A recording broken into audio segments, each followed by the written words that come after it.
അധ്യാപികയുടെ ഭർത്താവിന്റെ ആത്മഹത്യയിൽ പ്രഥമ അധ്യാപികയെ സസ്പെൻഡ് ചെയ്യണം എന്ന വിദ്യാഭ്യാസ വകുപ്പിന്റെ നിർദ്ദേശം സ്കൂൾ മാനേജ്മെന്റ് തള്ളിക്കളയുന്നു.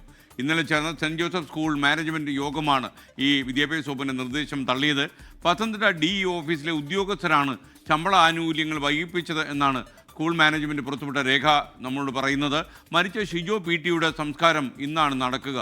14 കൊല്ലം ഭർത്താവിന് ശമ്പളം കിട്ടിയില്ല എന്നുള്ളതാണ്. അപ്പോൾ ഈ അധ്യാപിക എത്ര ശ്രമിച്ചിട്ടും ശമ്പളം കിട്ടിയില്ല. ഇത് തടഞ്ഞു വെച്ച ഉദ്യോഗസ്ഥന്മാർ ആരായാലും അവർ മാപ്പർഹിക്കുന്നില്ല. അക്ഷന്തവ്യമായ അപരാധമാണ് ഈ ഉദ്യോഗസ്ഥന്മാർ ചെയ്തത്. 14 കൊല്ലമൊക്കെ ഒരാൾക്ക് ശമ്പളം കൊടുക്കാതെ ഫയലുകൾ തടഞ്ഞു വയ്ക്കുക എന്നൊക്കെ പറഞ്ഞാൽ അതിനൊന്നും നമുക്ക് മലയാളത്തിലെ വാക്കുകൾ ഉപയോഗിക്കാൻ പറ്റില്ല. AV ജയശങ്കർ ചെയ്യുന്നു പത്തനംതിട്ടയിൽ നിന്നാണ്. ജയശങ്കർ, ഗുഡ് മോർണിംഗ്, പറയൂ.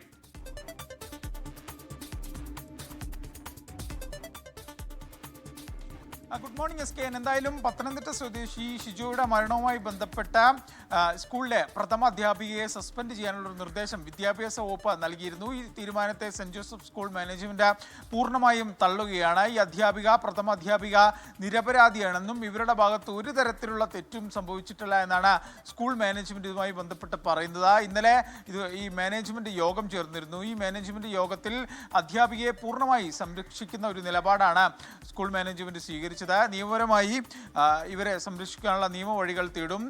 പൂർണ്ണമായും ഈ സ്കൂളിലെ ഒരു അധ്യാപികയുടെ ഭർത്താവ് മരിക്കാൻ കാരണക്കാർ പൂർണ്ണമായും DE ഓഫീസിലെ ഉദ്യോഗസ്ഥരാണ്. ഈ ഉദ്യോഗസ്ഥർ കൃത്യമായി ഈ ഫയൽ നീക്കം നടത്തിയില്ല. ഈ നടപടിയാണ് ഇത്തരത്തിൽ ആത്മഹത്യയിലേക്ക് ഉൾപ്പെടെ തള്ളിവിട്ടതെന്നാണ് സ്കൂൾ മാനേജ്മെന്റ് നിലവിൽ വ്യക്തമാക്കുന്നത്. പ്രഥമ അധ്യാപിക കുറ്റം ചെയ്തിട്ടില്ലെന്നും ഇവരെ സസ്പെൻഡ് ചെയ്യാനാകില്ലെന്നും രേഖാമൂലം തന്നെ വിദ്യാഭ്യാസ വകുപ്പിനെ അറിയിക്കാനാണ് നിലവിൽ സ്കൂൾ മാനേജ്മെന്റ് ആലോചിക്കുന്നത്. ഈ പ്രഥമാധ്യാപികയുടെ നിരപരാധിത്വം നിയമപരമായി തന്നെ തെളിയിക്കും എന്നും ഇവർ വ്യക്തമാക്കുന്നുണ്ട്. ഇതിന്റെ രേഖകൾ ഉൾപ്പെടെ തങ്ങളുടെ പക്കലുണ്ടെന്നും ഇത് വിദ്യാഭ്യാസ വകുപ്പിന് കൈമാറുമെന്നാണ് നിലവിൽ സ്കൂൾ മാനേജ്മെന്റ് എന്തായാലും പറയുന്നത്. പ്രഥമാധ്യാപികയ്ക്കൊപ്പം ഉറച്ചു നിൽക്കുന്ന ഒരു നിലപാട് സ്കൂൾ മാനേജ്മെന്റ് സ്വീകരിക്കുന്നു. വിദ്യാഭ്യാസ വകുപ്പ് മന്ത്രി കഴിഞ്ഞ ദിവസം തന്നെ ഇവരെ സസ്പെൻഡ് ചെയ്യാനുള്ള നിർദ്ദേശം നൽകിയിരുന്നു. എന്തായാലും ഈ സർക്കാരിലേക്ക് ഔദ്യോഗികമായി മാനേജ്മെന്റ് ഈ സർക്കാരിന്റെ ആവശ്യം തള്ളിക്കൊണ്ടുള്ള മറുപടി നൽകുമ്പോൾ സർക്കാരിന് ഇത്തരത്തിൽ ഇവരെ നേരിട്ട് സസ്പെൻഡ് ചെയ്യാനുള്ള ഒരു അവകാശം ലഭിക്കും. അങ്ങനെയാണ് അതിന്റെ ഈ എയ്ഡഡ് മാനേജ്മെന്റുമായി ബന്ധപ്പെട്ട് സർക്കാരിന്റെ നടപടിക്രമം അനുസരിച്ച് ആവശ്യം അംഗീകരിച്ചില്ലെങ്കിൽ സർക്കാരിന് സ്വമേധയാ ഈ വിഷയത്തിൽ നടപടിയെടുക്കാനാകും. അങ്ങനെ തന്നെ സർക്കാർ നീങ്ങും. എന്തായാലും വിവരങ്ങൾ നൽകിയത്. നമ്മുടെ പ്രിയപ്പെട്ട പ്രേക്ഷകർ അറിയുന്നില്ല, മുഖ്യമന്ത്രിയാണ് ഒരിക്കൽ പറഞ്ഞത് ഓരോ ഫയലിനും ഒരു മനുഷ്യജീവിതം ഉണ്ട് എന്ന്.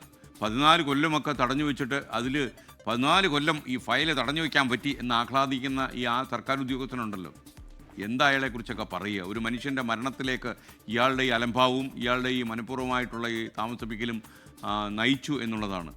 ഒരു അധ്യാപികയുടെ കുടുംബത്തോടൊക്കെ ഇത് കാണിക്കാമായിരുന്നു എന്ന് ഇവരൊക്കെ ചോദിക്കണം. ഇവരൊക്കെ പരസ്യമായിട്ട് മാപ്പ് പറയുകയും ഈ കുടുംബത്തിൻ്റെ സംരക്ഷണം കൂടി ഇവർ ഏറ്റെടുക്കണം. വിദ്യാഭ്യാസ വകുപ്പ് കടുത്ത ശിക്ഷയുമായി മുന്നോട്ട് പോകണം, കടുത്ത നിയമ നടപടികൾ സ്വീകരിക്കണം. ഇങ്ങനെയുള്ള ആളുകളൊക്കെ തന്നെ സംസ്ഥാന സർവീസിന് തന്നെ നാണക്കേടാണ് എന്ന കാര്യത്തിൽ സംശയമില്ല.